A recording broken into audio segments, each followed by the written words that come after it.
مطمئنم تو هم همیشه دوست داشتی قوی ترین سلاح ماینکرافت یعنی میسو داشته باشی، ولی همیشه برای زمان بر بود دیگه، حال و حوصله‌شو نداشتی. امروز اومدم یه روش بهت بدم که تو سریع ترین حالت ممکن بتونی به دستش بیاری.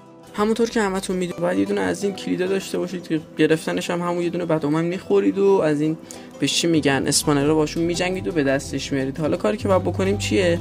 ببینید این الان اینجا در حالت شانسی طوری ما چیکار میکنیم؟ یه باگی که هست اینا رو ما میکنیم اینجا. نکنید حالا یه لحظه رو بکنم. نکنید این بغل آیتمی که میداره به ما نشون میده. یعنی چی؟ نکنید الان این آیتمو داره نشون میده مثلا گاد اپل هرچی. ما اینو اینجوری میزنیم. دیدید؟ دقیقاً آیتمایی که اینجا داره نشون میده رو به ما میده.